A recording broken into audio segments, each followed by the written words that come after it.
अहिले फाकपोकथुम गाउँपालिकामा जिल्ला वन कार्यालयसँग समन्वय गरेर चाहिँ एउटा चाहिँ वनसँग सम्बन्धित विशेष त निजी वनलाई बढा दिने खालको चाहिँ नर्सरी सञ्चालन गरेका छौँ। यो वार्ड नम्बर 1 को वडा कार्यालय भवन बस्ती र ठिङ्गेपुरमा छ।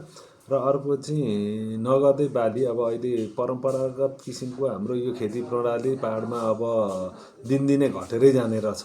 यसलाई बढाउनका लागि सिँचाइका सुविधाहरू पुर्याइयो के सबै थोक गर्दाखेरि पनि अब उत्पादनभन्दा लागत बढेका कारणले होला सायद त्यो फस्टाउन नसके पछाडि अर्थात् त्यो खेती प्रणाली चाहिँ बिस्तारै घट्दै गइसकेपछि नगदे बालीलाई प्रोत्साहन गर्नुपर्छ भनेर चाहिँ अहिले चाहिँ गाउँपालिकाले विभिन्न किसिमका नगदे बालीहरूको चाहिँ नमुना नर्सरी पनि स्थापना गरेका छ र किसानहरूलाई प्रेरणाका कार्यक्रमहरू छ। जस्तो चाहिँ यहाँ अहिले अलैँचीको चाहिँ नर्सरी छ एउटा। अहिले यो वर्ष चाहिँ हाम्रो करिबन 30,000 डाँठ उत्पादन हुन्छ होला। यो प्रोत्साहन नमुना यो किसानलाई देखाउने गरी अर्थात् उहाँहरूलाई उत्प्रेरणा दिने गरेको मात्रै हो। करिबन 8-9 हजार जति कफीको चाहिँ नर्सरी छ। त्यसै गरेर चाहिँ सन्तोलाको छ हैन, त्यो चाहिँ अलिक कम मात्रामा छ। चाहिँ अरू चाहिँ कागतीको छ।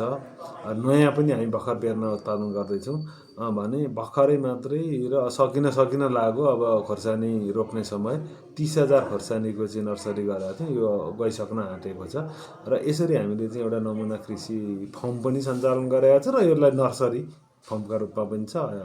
नर्सरी वनसँगकोमा चाहिँ अहिले 2.5 रोपनी जति जग्गामा छ। वनसँगको त्यो गाउँपालिकाले नि सबै निर्माण गरेर तयार गरिदियो। अन्तिममा नर्सरी गर्ने काम जिल्ला वन कार्यालय फाकपोकथुम सब डिभिजन वन कार्यालय मार्फत सञ्चालन भइरहेको छ।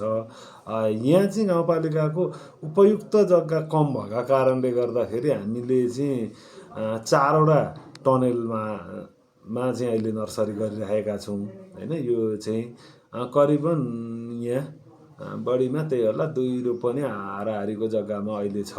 यसलाई आगामी वर्षहरूमा चाहिँ जग्गा चाहिँ भाडामा लिएर भए पनि यो बढाउनु पर्छ भन्नेमा गाउँपालिका छ। यसको चाहिँ हामीले मूल्य निर्धारण गरेको छ।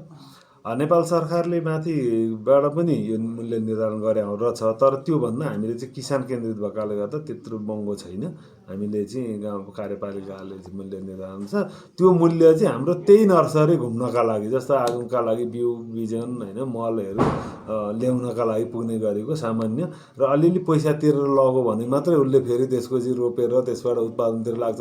निशुल्कै दियो भने त लगेर कहाँ राख्छ, रोप्छ कि रोप्दैन फेरि त्यो स्थिति नै भएकाले गर्दाखेरि थोरै मूल्य चाहिँ निर्धारण गरेको छ। यो सुरु गरेको चाहिँ सुरुवातै गरेको थियो 3 वर्ष भयो, तर व्यवस्थित रूपमा चलेको चाहिँ 2 वर्ष।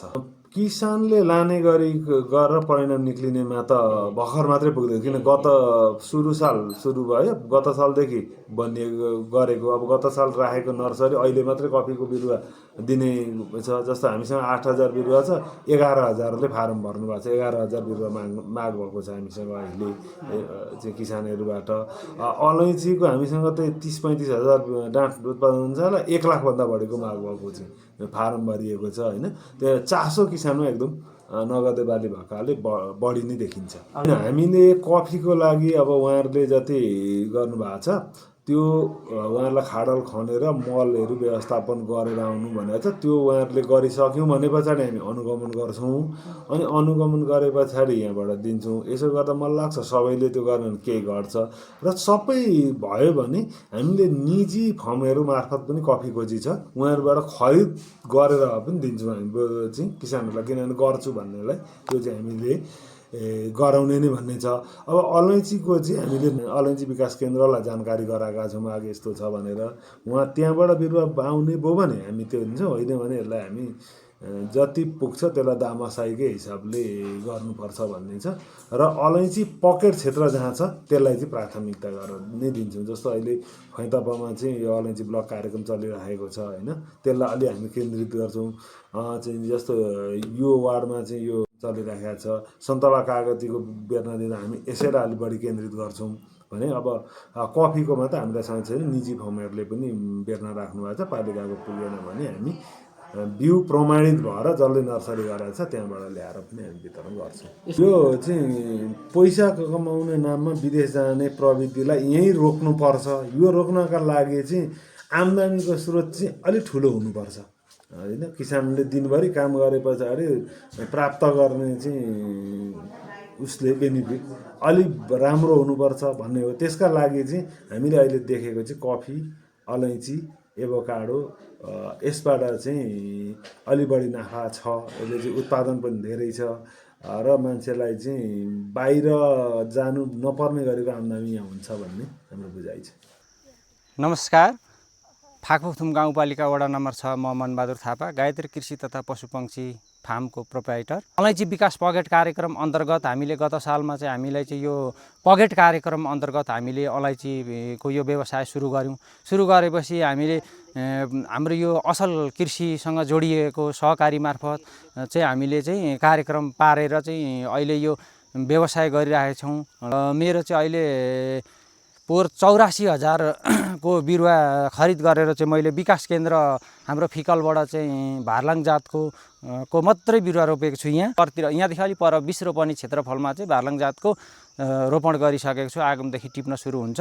हिजो अस्ति लगभग मैले 7-8 हजार बिरुवा पनि बिक्री गरिसकेँ र 2000 डाक्ला नर्सरी यहीँ गरिराखेको छु आगमको लागि, त्यो बिक्री गर्नको लागि। र आउँदा दिनहरूमा पनि फेरि अब यसलाई चाहिँ निरन्तरता दिएर अहिले मैले दैनिकी 3 जनादेखि 4 जनालाई रोजगार दिइराखेको छु र आउँदा दिनहरूमा पनि फेरि चाहिँ रोजगार दिने गरी चाहिँ मैले व्यवसाय थालेको छु।